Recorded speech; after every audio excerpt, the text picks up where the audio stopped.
없거나 그렇진 않은데 이제 나열된 정보가 되게 많아요. 굉장히 많은 정보들이 막 널려 있고요. 그 정보들을 이렇게 끌어 모아서 나름대로 이제 분류하고 정리하는 그런 스타일로 공부를 해줘야 되는 파트가 이쪽 파트가 돼요. 물리 같은 경우는 공식을 어떻게 활용할까 이렇게 지금 접근하는 학문이라면 여기 파트는 이제 나열된 이만큼의 정보를 끌어 모아서 얘는 이쪽으로 이렇게 정리해야겠네, 이렇게 정리해야겠네, 이렇게 분류 정리하면서 공부하는 그런 스타일로 공부해야 좋은 파트입니다. 자, 나열된 정보들에 대해서 최대한 쌤이 이 나열된 정보에다가 의미를 부여해 줄 거예요. 나열된 정보에다 의미를 부여하면 머릿속에 좀 기억이 남게끔 도와주겠다는 얘기야. 자, 하나하나 해보도록 합시다. 먼저 지구 시스템이라는 말이 나옵니다. 지구 시스템. 첫 번째 1번. 지구 시스템이라는 말이 나오는데 지구 시스템은 쉽게 말하면 지구하고 지구를 둘러싸고 있는 바깥에 우주가 있잖아. 근데 우주 중에서 지구에게 영향을 끼칠 수 있는 부분들, 그것 전체를 합쳐서 지구 시스템이라고 불러줍니다.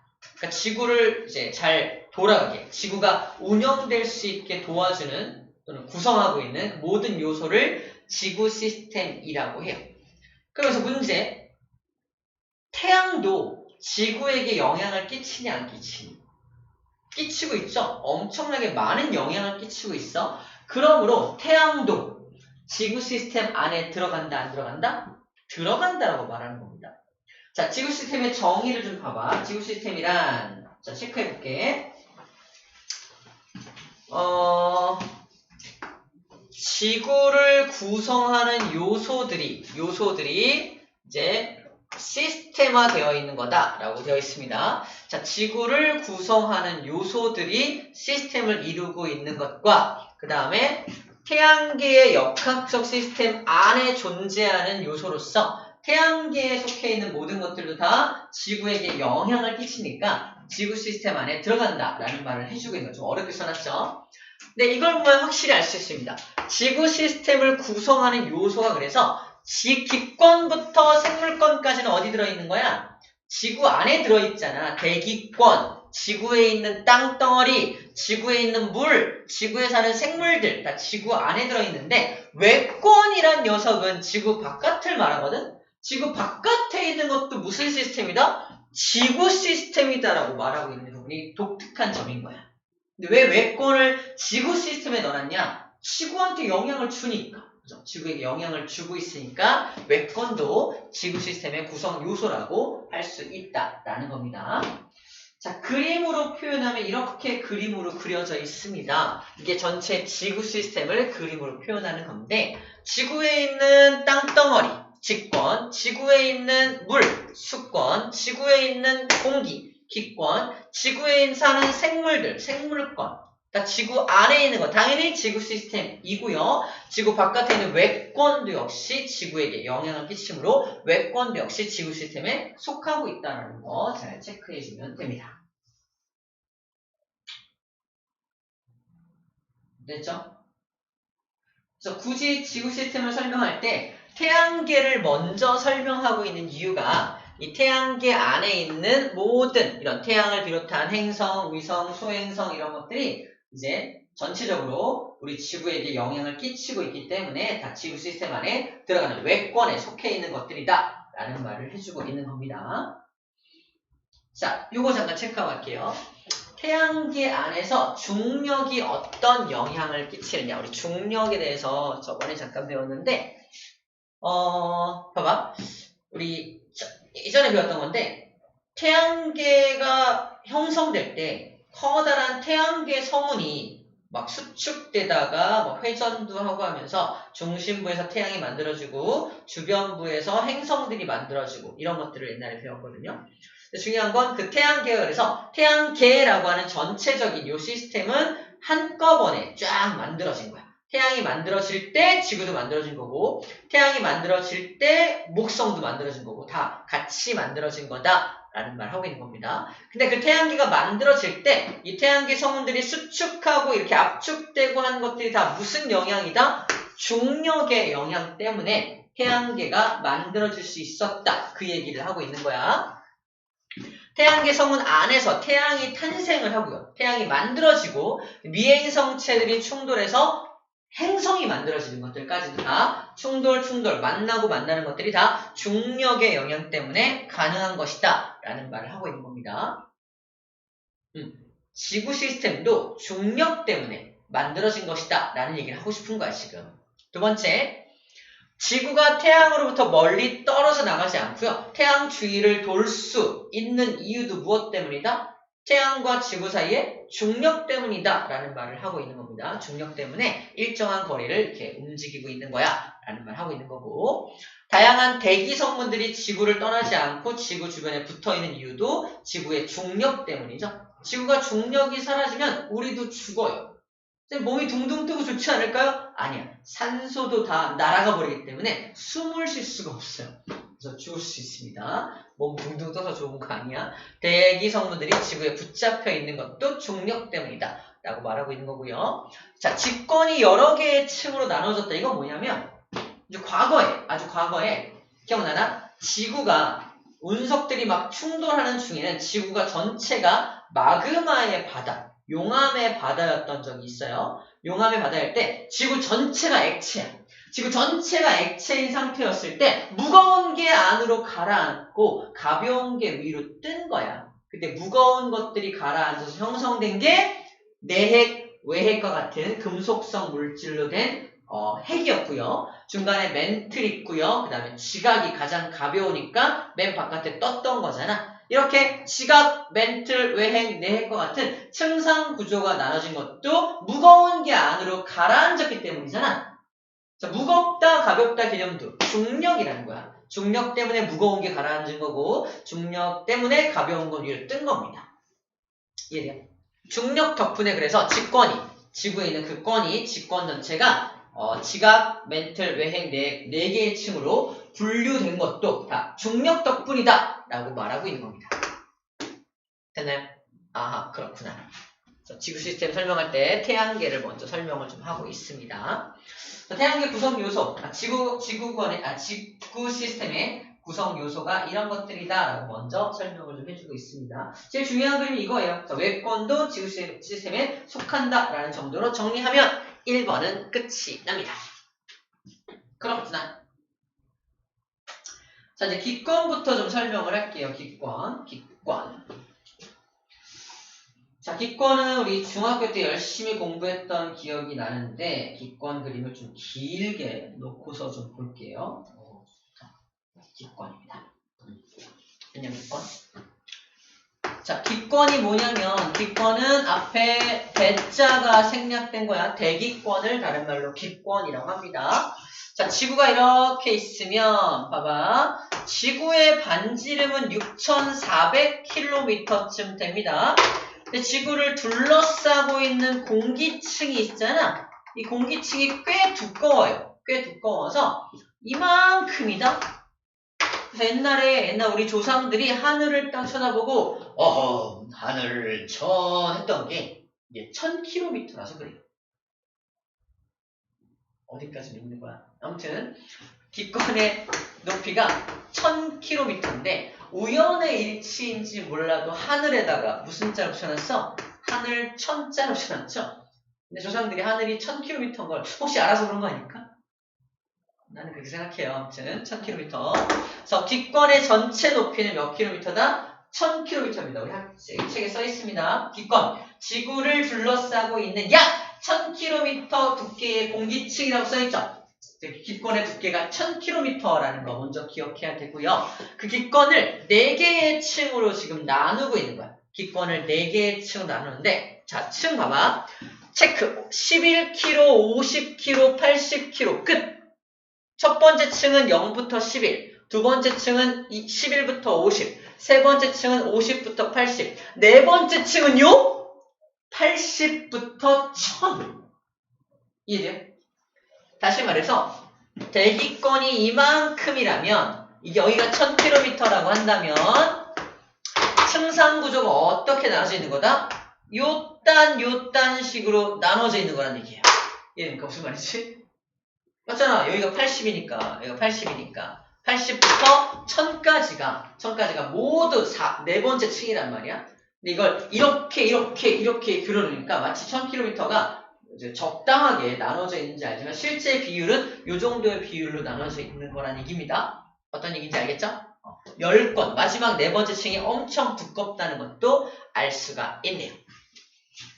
자, 대기권을 4개의 층으로 구분을 하게 되는데 어떻게 구분한 거냐면은 여기 태양이 이렇게 떠 있다고 상상을 하면요. 태양이 어디를 뜨겁게 달구냐면 지표면을 굉장히 뜨겁게 달굽니다. 그래서 지표면이 가장 뜨거워지는 거예요. 그래서 가장 뜨거운 지표면이 여기 공기가 가장 뜨거운데 자, 지표면 근처에 있는 공기는 그럼 뜨거울 수밖에 없겠죠? 네, 지표면에서 멀어져서 하늘로 올라가면 올라갈수록 지표면에서 거리가 멀어지니까 온도가 낮아지는 거예요. 점점. 우리 높은 산에 올라가면 굉장히 추워지는 이유가 지표면이 뜨거운데 지표면에서부터 거리가 멀어지니까 점점 추워진다 생각하면 돼요. 그래서 점점 온도가 떨어지는 층이 첫 번째 층입니다. 온도가 떨어지는 층. 계속 온도가 떨어지는 거 아니야? 지표면에서 계속 멀어지니까 계속 온도가 떨어져야 정상이잖아. 근데 중간에 다시 온도가 올라가는 층이 있습니다. 누구 때문일까? 바로 여기 써있는 오존층 때문이에요. 오존층의 특징을 좀 알아야 되는데 오존층은 태양에서 오는 뭘 흡수한다? 시험 문제예요. 자외선이라는 에너지를 흡수합니다. 자외선을 흡수해주는 게 바로 이 오존층이야. 그럼 자외선은 에너지니까 에너지를 막 흡수하니까 오존층이 엄청나게 뜨거워진다라는 걸 상상하세요. 오존층이 엄청 뜨거워져. 자외선을 막 흡수해서. 오존층이 뜨거워지니까 오존층을 중심으로 해서 온도가 다시 쭉 올라가는 거야. 오존층 때문에 다시 온도가 쭉 상승하는 층이 나타나는 겁니다. 온도가 하강하는 층 하나, 온도가 다시 상승하는 층 또 하나, 2개의 층으로 먼저 구분해 주는 겁니다. 근데 어느 정도 또 올라가다 보면은 오존층으로부터도 거리가 멀어질 거 아니야? 지표면에서도 거리가 멀어지고 오존층으로부터도 거리가 멀어지니까 다시 온도가 떨어집니다. 다시 온도가 떨어지는 층이 3번째 층이 나타나는 거고 이게 지표면부터도 굉장히 멀고 오존층부터 굉장히 머니까 온도가 가장 낮은 온도까지 떨어지는 게 저기예요. 내려와 보면은 몇 도냐면은 영하 80도. 자, 80km 저 위에 상공 80km 정도 쭉 올라가면은 거기는 영하 80도의 온도를 가지고 있다는 거예요. 엄청 춥겠죠. 그 온도가 떨어져서 가장 낮은 온도까지 떨어지는 게 여기까지 떨어지게 됩니다. 자, 그 다음에 다시 또 온도가 올라간다? 이건 왜 그러냐면 태양에 가까워지기 때문에 다시 온도가 점점 뜨거워지는 층이 나타나게 돼요. 시험 문제. 우리 대기권, 1000km의 대기권을 이렇게 4개의 층으로 나눈 기준이 뭐냐? 자, 밑줄 그을게요. 높이에 따른 기온 분포입니다. 써있죠, 거기. 표 바로 위에 있어요. 기권의 층상 구조가 나타나는 이유가 뭐다? 여기 나와 있어요. 높이에 따른 기온 분포. 밑줄 짝. 높이에 따른 기온 분포. 주관식 문제로 출제될 수 있습니다. 이게 층상구조, 기권의 층상구조가 나타나는 이유가 뭐냐? 높이에 따라서 기온의 분포가 낮아지는 기온 분포 한 층, 다시 높아지는 기온 분포 한 층, 다시 또 낮아지는 기온 분포 한 층, 다시 또 높아지는 거 한 층, 총 4개의 층이 나타나게 되는 것이. 이걸 높이에 따른 기온 분포 때문에 그렇습니다. 라고 말해주는 겁니다. 자, 또 다른 시험 문제 뭐가 나오느냐? 이런 게 출제됩니다. 뭐가 나오냐면 그러면 만약에 오존층이 없다면 어떻게 될까? 오존층이 없다면 어떻게 될까요? 온도가 쭉 떨어질 거 아니야. 중간에 다시 온도가 올라갈 필요가 있니 없니? 오존층 때문에 온도가 이렇게 올라갔던 건데 오존층이 없다면 온도가 다시 올라갈 이유가 없잖아. 그래서 얘가 온도가 쭉 떨어져. 최저까지 떨어진 다음에 그 다음부터는 태양에 가까워지니까 다시 온도가 올라갑니다. 이렇게 그래프가 바뀌어요. 몇 개의 층으로 나눠지는 거야? 2개의 층으로만 딱 나눠지게 됩니다. 뭐가 없다면? 오존층이 없다면. 오존층 때문에 중간에 올라갔다 떨어지는 두 개의 층이 더 생겨났다라는 말을 하고 있는 겁니다. 이해가 됐나요? 자, 오존층 때문에 총 4개의 층이 된 거고, 만약에 오존층이 없다면 2개의 층으로만 나눠지겠구나 라는 게 심화 문제로 출제가 될 수가 있습니다. 꼭 기억하세요. 오케이. 자, 이렇게 기온 분포를 살펴봤다면 지금부터는 각 건마다의 특징을 좀 살펴볼 거예요. 각 건마다 특징을 살펴볼 겁니다. 자, 힘냅시다. 여기가 좀 내용이 좀 길어요. 자, 보세요. 우리 재밌는 이야기를 듣는 생각하고 좀 봅시다. 먼저 대륙권부터 설명을 좀 할게요. 대륙권. 여기도 왔다 갔다 하면서 좀 확대하면서 하면 좋으니까 선생님이 좀 패드로 설명을 할게요. 아마 대륙권. 자, 대륙권 같은 경우는 어떤 특징이 있냐면, 제가 아래쪽 공기가 뜨겁습니다. 맞나요? 아래쪽 공기가 뜨거워. 지표면 근처니까 뜨거운 공기니까 빨간색으로 이렇게 뜨거운 공기라고 한번 그려볼게요. 뜨거운 공기의 특징은 뭐야? 위로 막 올라가고 싶어 합니다. 현수야, 뜨거운 공기 왜 올라가죠? 위로? 왜 올라가지? 뜨거워진 공기는 위로 올라가잖아. 왜 올라가죠? 졸려서? 뜨거워진 공기는 부피가 커지잖아. 부피가 커지니까 밀도가 작아지니까 올라간다고 표현합니다. 쉽게 말하면 가벼워져요. 뜨거워진 공기는 가벼워지기 때문에 위로 올라가는 거야. 뜨거워진 공기는 그래서 위로 올라가려는 성질을 가집니다. 올라가다가 뭘 만들어? 구름도 막 만들 거 아니야? 구름도, 그지? 올라가다 구름 만들어. 구름 만들면 비도 내리겠네. 나이스. 구름 만들면 비도 막 이렇게 내리겠죠. 비도. 그래서 이 대륙권에서는 구름이 생성이 되고 비도 내리는 기상현상이 벌어집니다. 기상현상. 구름이 만들어지고 비가 내린다는 건 여기에 뭐가 많이 모여있다는 거냐면 수증기들이 많이 모여있다는 증거이기도 해요. 아까 지표면 근처가 가장 중력이 세겠죠. 올라갈수록 중력이 약해질 거 아니야. 중력이 약해지니까 아래쪽에 공기라던가 수증기가 아래쪽에 많이 다 쏠려있는 장면을 생각해주면 돼요. 책에 뭐라고 나냐면 30km 정도까지는 이제 수증기나 공기들이 많이 모여있지만 30km를 넘어가면은 거의 공기가 많이 희박해진다라고 써있습니다. 써있잖아요. 찾아보면 돼요. 자, 그래서 아래쪽에 공기라던가 공기도 많이 모여있고 그 다음에 공기도 많이 모여있을 뿐더러 모두 수증기도 많이 모여있어서 기상현상이 많이 벌어집니다. 기상현상. 자, 두 번째. 자, 저 위에 공기는 그럼 어때요? 위에 공기는 차갑겠죠. 자, 요 차가워진 공기는 어떻게 되냐? 차가워진 공기는 아래로 내려오려고 합니다. 무거워지니까. 다시 말해서 뜨거운 공기는 올라가려고 그러고 차가운 공기는 내려오려고 하니까 뭐 공기들이 막 돌겠죠. 공기가 막 돌아. 공기가 도는 현상을 두 글자로 뭐라 그래요, 현수야? 이 층의 이름이 뭐죠? 이걸 읽으면 돼. 대류. 공기가 이렇게 따뜻한 공기가 올라가고 차가운 공기가 내려오는 현상을 대류가 일어난다고 표현합니다. 즉 여기서 대류라는 현상이 일어나는 것이기 때문에 이름이 대류권이에요. 대류권. 자, 전체를 대기권이라고 하자. 대기권. 헷갈리면 안 돼. 전체를 대기권이라고 불러주는데 대기권의 가장 아래층의 이름이 뭐다? 대류가 일어나는 층, 대류권이라고 불러준다는 거예요. 자, 그래서 여기는 굉장히 공기가 막 움직이는 모습을 상상해 주면 됩니다. 자, 공기가 많이 움직일 때 또 다른 표현으로 뭐라고 표현하냐면 공기가 안정적이다, 불안정하다? 공기가 매우 불안정하다라고 표현해요. 대륙권은 그래서 공기가 막 움직이니까 공기가 되게 불안정해 라고 표현하는 겁니다. 야, 공기가 불안정하면 여기에 비행기가 날아갈 수 있겠니? 비행기는 그래서 여기 항로를 이용하지 않고요. 굉장히 안정적인 항로를 찾을 겁니다. 자, 이제 두 번째로 가볼게요. 자, 두 번째 층은 성층권이라는 층인데 성층권이라는 층은 온도가 다시 올라갑니다. 같은 이유로 설명해 볼게. 그럼 아래쪽 공기는 차갑죠. 올라갈수록 뜨거워지니까 아래쪽 공기가 차갑고 저 위에 공기가 뜨겁단 말이야. 차가운 공기 위로 올라갈 수 있나요? 못 가요. 무거워서. 뜨거운 공기 내려올 수 있나요? 못 내려와요. 가벼워서. 공기가 움직인다, 못 움직인다? 공기가 안 움직여요. 굉장히 안정적인 공기층을 가진 게 이 성층권의 특징입니다.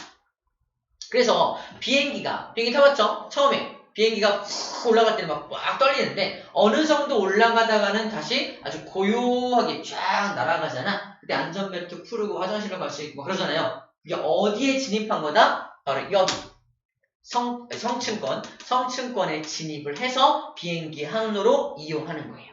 그래서 비행기가 여기를 날아다니게 됩니다. 비행기가. 근데 비행기가 굳이 오존층 위를 날아갈 이유가 있나요? 오존층 위를 날아가면 자외선을 막 받을 거 아니야? 그럼 안 좋겠죠? 그래서 오존층 바로 아래쪽을 날아간다라고 생각하면 됩니다. 그러니까 비행기 항로는 그래서 얼마야? 여기가 한 10일, 30이면 한 20 정도, 20 아래 정도? 20km 전후로 날아가겠네요. 상공 2만 피트 말하는 게 여기를 말하는 거야.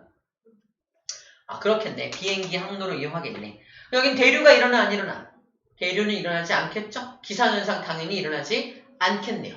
비행기 타보면 이런 경험 있죠? 비행기 탔더니 막 올라가서 막 봤더니 창문으로 봤더니 구름들이 다 아래에 있어. 쫙! 그죠? 위에는 없어요. 구름 당연히 만들어지지 않으니까. 구름 어디 있다? 다 아래쪽에 대류권에만 구름이 쫙 있는 거야. 그래서 위에서 내려보면 구름이 다 아래에 깔려 있는 거야. 그림자, 비행기 그림자가 그림이 보이고 막. 나만 그랬나? 구름이 밑에 있어. 그죠? 그 이유가 성층권에서 대류권을 이렇게 바라보는 모습을 생각해 주면 됩니다. 비행기의 항로를 여기를 쓰고 있기 때문에 그렇다는 거예요. 자, 성층권의 가장 중요한 특징, 아까도 말했지만 오존층이 존재하기 때문에 자외선을 차단해 줍니다. 자외선을 차단해 줍니다. 자, 자외선이 안 좋은 거는 우리가 자외선을 받으면 피부암 같은 거 막 걸린다? 자외선은 굉장히 에너지가 많은 태양광선이기 때문에 우리 피부에 닿으면 암을 일으키기도 하고요. 굉장히 우리 몸에 되게 안 좋은 영향을 미친다고 해요. 물론 매우 약한 자외선은 비타민 D 합성에 도움을 준다고 하지만 강한 자외선을 받으면 우리 피부에 되게 안 좋다고 해요. 그렇습니다. 아무튼 자, 더 올라가 볼게요. 더 올라가면은 중간권이 나오는데 자, 이 중간권의 특징은 또 똑같이 볼게. 중간권의 아래쪽 공기가 뜨겁고요. 위쪽 공기가 차갑죠? 보이나요? 중간권의 아래쪽 공기가 뜨겁고요. 저 위쪽 공기가 차갑다? 그럼 무슨 일이 벌어진다고? 뜨거운 공기는 올라가려고 하고요. 차가운 공기는 내려오려고 할 거 아니에요. 다시 말해서 대류가 일어나요. 대류 일어납니다. 대류가 일어나면 아까 대류가 일어난다면 구름 만들어질 수 있는 거 아니야? 여기는 구름이 안 만들어진다? 이유가 뭐죠? 아까 대부분의 수증기는 어디 모여있다? 아래쪽에다 깔려있잖아. 깔려있으니까 여기는 수증기가 없어. 공기는 되게 불안정한데 상승기류가 일어나더라도 구름은 안 만들어져. 왜? 수증기가 없으니까. 그러므로 여기는 대류는 일어나지만 뭐는 없다? 기상현상은 일어나지 않는 층이 바로 요 중간권입니다. 대류는 일어나지만 기상현상은 일어나지 않는 층이 요 중간권이 되겠네요. 중간권은 그러면 수증기는 많이 없지만 공기는 아주 살짝 있거든요. 그래서 외부에서 이렇게 운석 같은 게 날아오면은 열권은 진짜 공기가 많이 없어서 그냥 통과하는데 중간권에 들어오면서부터 살짝 공기들과 부딪혀서 저항을 일으켜서 여기서 바로 유성이 타기 시작합니다. 그래서 유성이 관찰되는 곳이 바로 중간권에서 유성이 관찰됩니다. 유성을 세 글자로 뭐라 하는지 알아요? 가운데 똥 들어가, 똥. 유성을 세 글자로 별똥별. 별이 똥 싼 것 같아서 별똥별인데 우리 별똥별 보면은 뭐 하는지 알아요? 소원 빈다? 빌어본 적 있어? 쌤은 절대로 소원을 빌지 않아요. 입장을 좀 바꿔 생각해봐. 유성은 어떻게 되는 거야? 운석이 떨어지다가 대기권과 부딪혀서 막 몸이 불타고 있는 거잖아. 자기 몸이. 거기다 대고 사람들이 이렇게 소원을 빈다? 유성의 입장에 생각해봐. 자기 몸이 막 불타고 있는데 나한테 소원을 빌어요. 들어주고 싶니? 저주하고 싶니? 아무튼 나는 그때부터 이 사실을 알고부터는 소원을 빌지 않습니다. 아무튼 그래요. 별똥별은 되게 안타까운 상황인 거야. 이렇게 말해. 불타고 이렇게 말해야 되는 거야. 알겠죠? 아무튼 유성은 중간권에서 관찰된다라는 거 기억해 주고요. 자, 마지막 열권입니다. 열권 같은 경우는 자, 태양에 가깝기 때문에 다시 온도가 올라가는 층이고요. 올라가는 층이고 공기가 거의 희박하기 때문에 낮과 밤의 온도차가 엄청 큰 곳이야. 봐봐. 낮에는 태양 때문에 뜨겁죠? 밤에는 태양이 없으니까 엄청 춥거든요. 근데 공기가 많이 있으면 공기가 움직이면서 그 온도를 적절하게 맞춰주거든요. 근데 여기는 공기가 거의 없대. 공기가 거의 없으니까 낮에는 엄청 뜨겁고 밤에는 엄청 추운 곳이 바로 여기에요. 혹시 열권에 올라갈 일이 있다면 대비를 철저히 하고 올라가야 됩니다. 그 열권에 존재하는 사람들이 있다? 어떤 사람들? 한 600 정도에 떠있는 사람도 있어요. 그 사람들이 누구냐면 바로 우주정거장이야. 우주정거장이 우주에 있는 줄 알았죠? 아니야. 열권에 떠 있습니다. 그 1000km 대기권 안에 우주정거장이 있어요. 600에서 800 사이로 왔다 갔다 하는 걸 알고 있거든요. 근데 1000km를 넘어가진 않아. 다시 말해서 대기권 안에 우주정거장이 있습니다. 그만큼만 올라가더라도 무중력, 거의 중력이 없기 때문에 무중력 실험도 할 수 있고 막 그래요. 그렇습니다. 자, 이 정도 있습니다. 그러니까 거기는 공기가 거의 없으니까 따로 이제 진짜 우주처럼 공기를 가지고 가야 되는 거죠.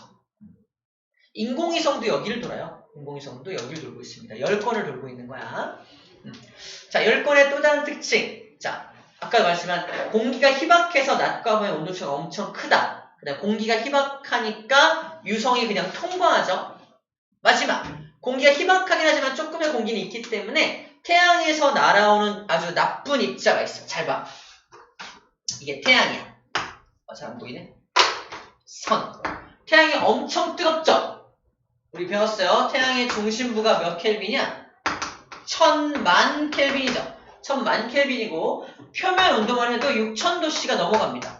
이 엄청나게 뜨거운 온도 때문에 태양 근처에 있는 어떤 원자가 있다면, 원자는 플러스와 전자로 이루어져 있는데 이 태양 에너지가 너무 강력해서 이 전자한테 에너지를 굉장히 많이 공급한다면 어떻게 될까?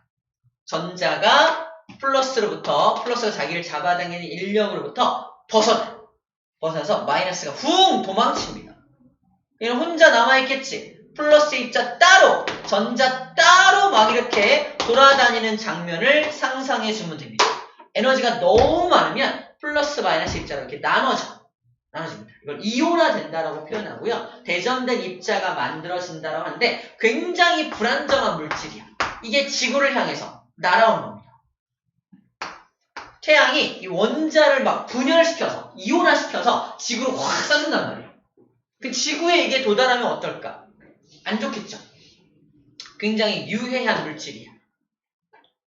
에너지가 너무 많아서 불안정하기 때문에 이 유해한 물질을 뭐라고 부르는 거야? 이거를 태양풍이라고 불러줍니다. 태양풍. 이 태양풍이 지구에 도달하면은 그래서 굉장히 안 좋아. 다행히 태양풍이 지구에 도달할 때 열권과 만나면은 이것을 좀 이제 없애주는데 태양풍이 날아오는데 여기 봐봐. 지구를 좀 볼게요. 지구가 하나의 커다란 자석인 거 알고 있죠? 북극이 S극이고요. 남극이 N극입니다. 자석의 극으로 따지면. 자, 태양도 플러스 마이너스 입자가 막 날아오고 있는데 양쪽 끝에 자석은 양쪽 끝이 가장 힘이 센 거 알죠? 마찬가지로 북극과 남극 쪽이 가장 이 자석의 힘이 세기 때문에 이 대전 입자들을 북극 쪽으로, 남극 쪽으로 이렇게 당깁니다. 그래서 여기 열권하고 만나는 순간부터 여기서 이 대전 입자, 전기를 띤 입자들이 열권과 부딪히면서 빠직 이렇게 방전 현상을 일으켜요. 방전 현상을 일으킵니다. 자, 전기를 띤 입자가 빠직 방전 현상을 일으키는 모습이 요딴 모습으로 나타나게 되는 거야. 이걸 우리는 아름답다 오로라를 관찰할 수 있게 되는 겁니다.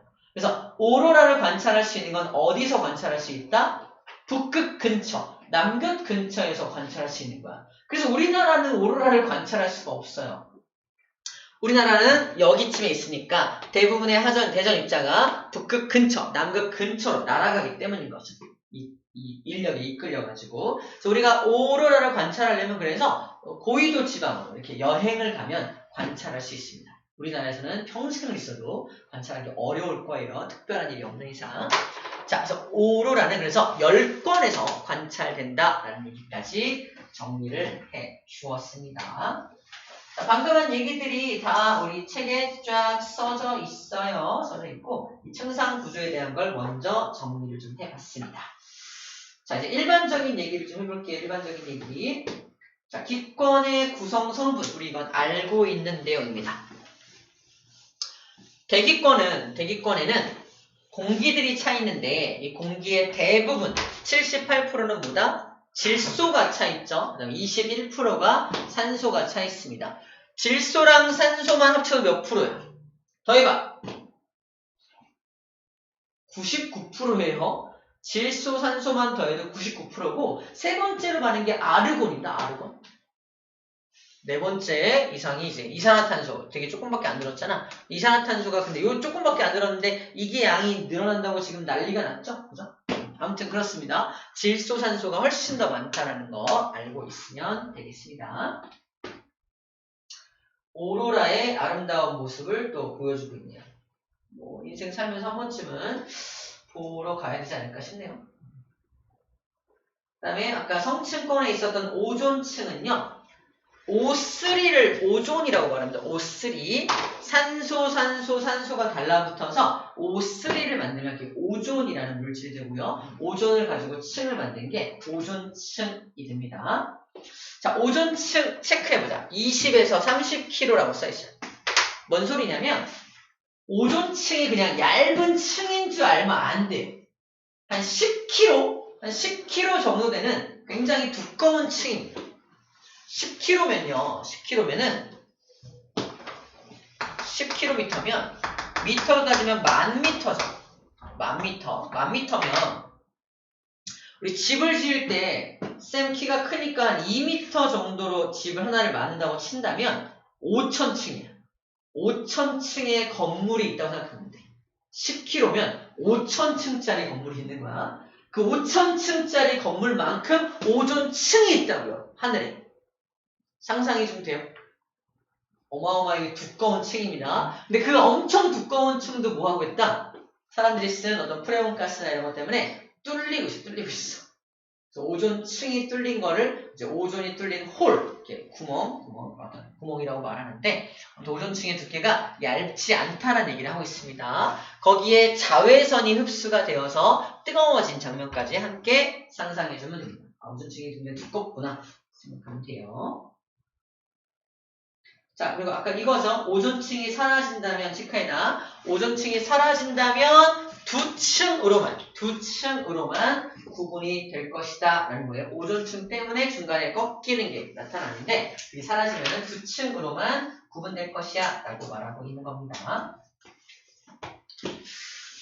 자, 그리고 이거는 도움이 될지 모르겠는데 쌤이 암기법 하나를 알려줄게요.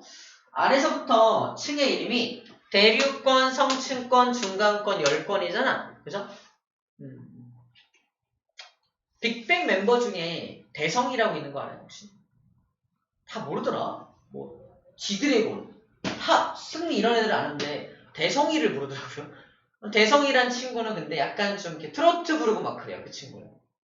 대박이고, 이런 친구인데, 아무튼 모르는구나. 대성이가 아무튼 지드래곤과 함께 같은 빅뱅이라는 멤버예요.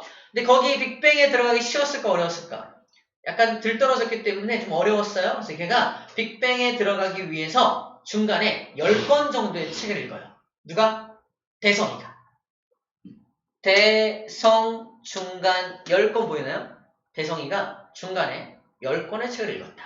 라고 해서 대류권, 성층권, 중간권, 10권. 이 순서를 좀 기억해야 한다는 얘기입니다.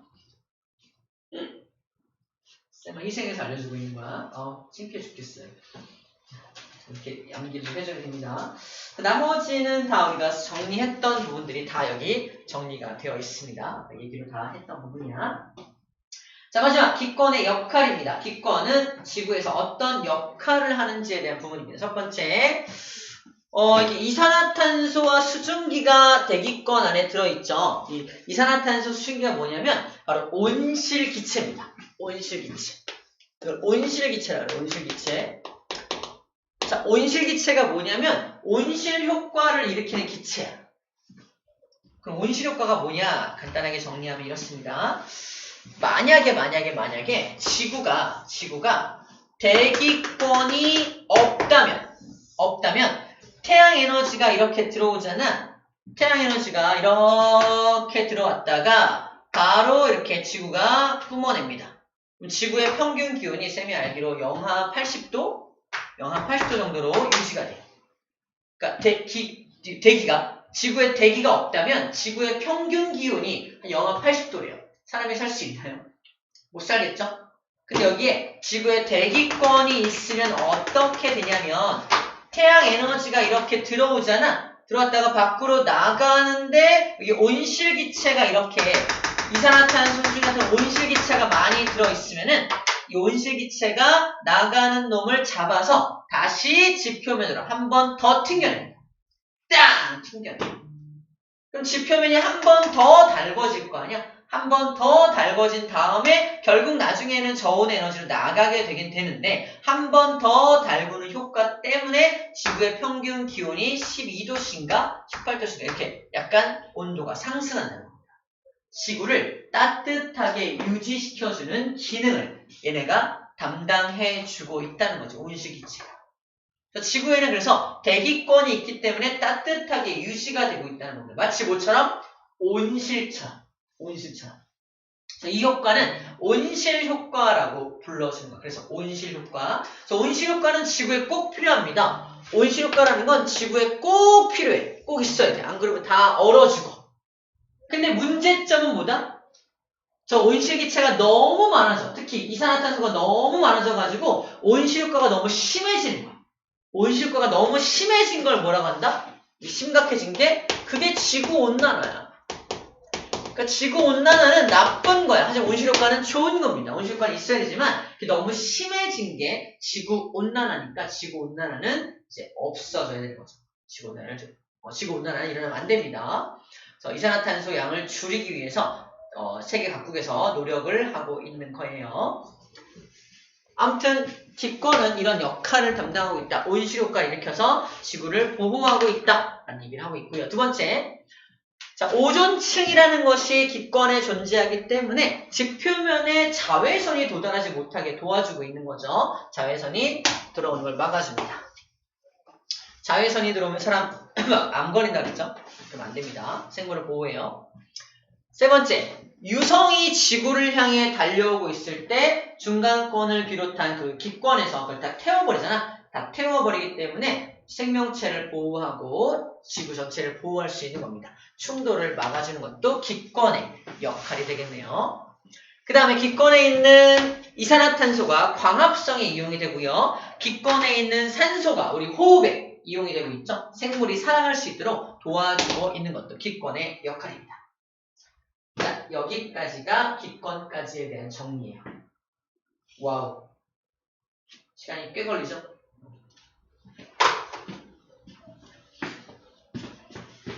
욕심 부리지 말고 우리 잠깐 쉬었다 가겠습니다. 벌써 1시간 지났어요. 그죠? 뭐 했다고?